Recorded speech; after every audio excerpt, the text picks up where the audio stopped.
The news ticker flashed Philippines tops Global English Proficiency Index. I had to read it twice. The Philippines? The world's best in English as a second language? It was a headline that shattered stereotypes and sent ripples through academic and business circles. For years, Filipino English was the punchline of jokes, the subject of late-night TV humor, but the data was clear. Rigorous testing showed the Philippines had surpassed even Europe's best. This wasn't just a statistic, it was a challenge to my own assumptions as a native English speaker. I realized my understanding was outdated, shaped by shallow perceptions. I needed to see this for myself. I booked a flight to Manila, driven by curiosity. My mission: move beyond headlines, meet the people, and understand how English became so deeply woven into Filipino life. Was it commerce, history, or something more? The old jokes suddenly seemed ignorant. A new narrative was emerging, and I was determined to witness it. The story of Filipino English was no longer a punchline, it was a global phenomenon. My plane landed in Manila, and I braced for language barriers. My first interaction was with an airport security guard. "Good morning, sir," she said, her English clear and warm. Directions were given effortlessly. I was surprised by her fluency and friendliness. Outside, a taxi driver named Mang Ray greeted me. "Where to, sir?" he asked, helping with my bags. As we drove through Manila's traffic, Mang Ray shared stories of his family and dreams for his children. His English was lively, full of personality. Not perfect, but real. He pointed out landmarks, explained the city's history, and spoke with pride about his country. "We are a resilient people, sir. We always find a way to smile," he said. English wasn't just a tool for Mang Ray.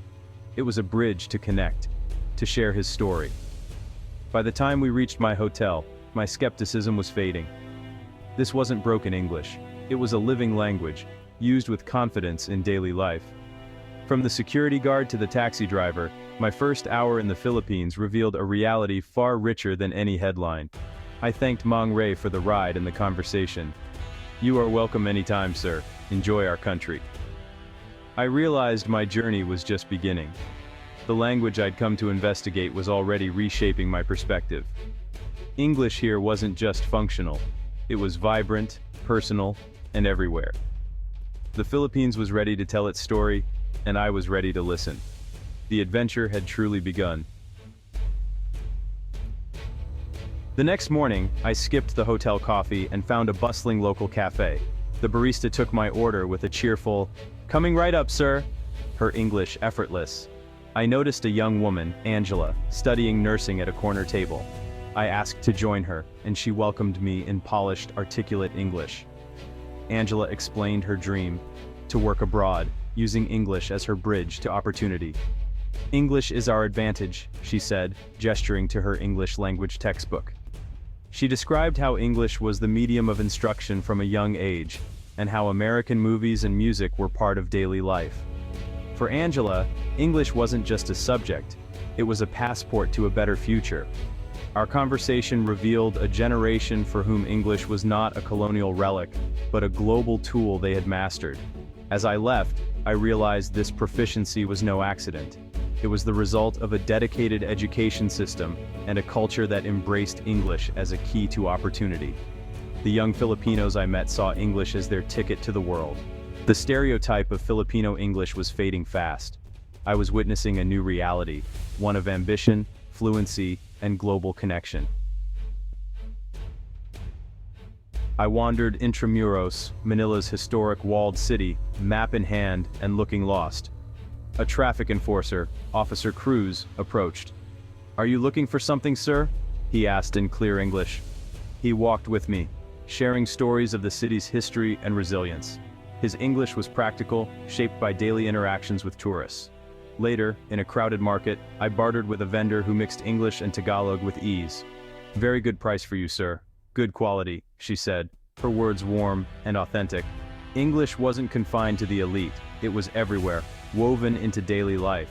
From traffic enforcers to market vendors, ordinary Filipinos used English naturally.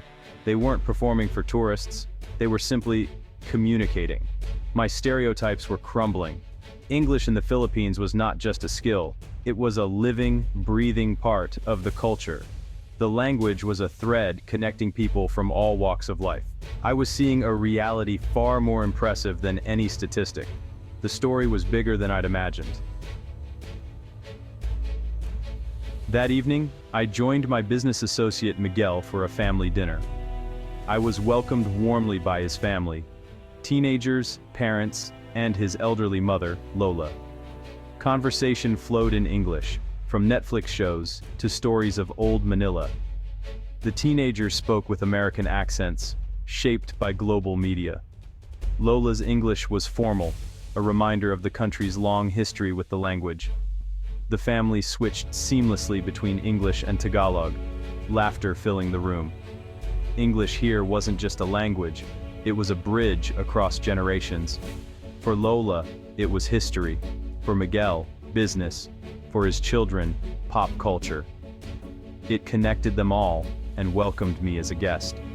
English in the Philippines was a language of inclusion, not division. It was a thread that tied together past, present, and future. The next day, I attended a press conference at a major tech firm in Bonifacio Global City. The Filipino CEO, Isabel Reyes, spoke with flawless English and commanding presence. She detailed a new partnership with a Silicon Valley company, fielding complex questions with ease. When asked about the English proficiency ranking, she smiled. "We're not surprised. Our people are our greatest asset. English is our key to global competitiveness, not just for call centers, but for innovation and leadership." The room applauded. Later, a young tech entrepreneur told me, "English lets me pitch to investors worldwide, collaborate, and dream big." For these business leaders, English was more than a skill. It was the foundation of ambition. The mastery of English was a source of national pride and a strategic advantage.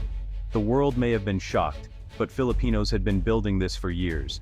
They weren't just joining the global conversation, they were leading it. English was their tool for opportunity, growth, and connection. The business community saw no barriers, only possibilities. The Philippines was ready for the world stage. I traveled to a rural province far from Manila's skyscrapers to see where English proficiency began. At a small public school, I met Maria, a teacher with 20 years experience. Her classroom was basic, but her passion was boundless. "We may not have new books, but we have dreams," she said. For her students, English was hope, a ticket to a better life. Maria shared the story of a former student, a farmer's son who, thanks to extra English lessons, earned a scholarship and became an engineer. He writes every Christmas. He says English unlocked his future. Maria's dedication revealed the true heart of Filipino English. It wasn't about rankings or business, it was about hope and empowerment. Teachers like Maria were quietly giving students the gift of a global language. They were teaching resilience, ambition, and the courage to dream. English was a lifeline, connecting rural dreams to global realities. The story was about more than language, it was about transformation. As my trip ended, I walked along Manila Bay at sunset, reflecting on the people I'd met. Each had shared their story in English, each with their own accent and warmth. The world had missed the point by focusing on accent. Filipino English isn't a flaw, it's a mark of identity, a language adapted and made new. It carries the rhythm of native tongues and the melody of shared history. Filipino English is an authentic dialect, rich with culture and character. The word heart echoed in every conversation. From Mang Ray's pride, to Angela's ambition, to Maria's tears. In the Philippines, English is a language of the heart, used to express love, hope, and connection. My perspective was transformed. The true measure of language is not accent, but the ability to connect and share stories. By that measure, Filipinos are not just proficient, they are masters. I had come for a statistic, but found a nation's soul. On my flight home, I looked down at the islands and reflected on what I'd learned. The Philippines became the best in English by embracing it with heart, weaving it into daily life, and using it as a force for good. Filipino English connects generations, opens doors, and welcomes the world. In a divided world, the Philippines turned English into a bridge, not a barrier. The world may have laughed before, but now it stands in admiration. Their mastery of English is a modern triumph, a testament to resilience and hope. My journey broke down stereotypes and rebuilt my understanding of global citizenship. The headline was never just about test scores. It was about the heart of a people. Filipino English is a beautiful bridge, and the world is better for it. The story that began with a headline ended with a lesson in unity and connection.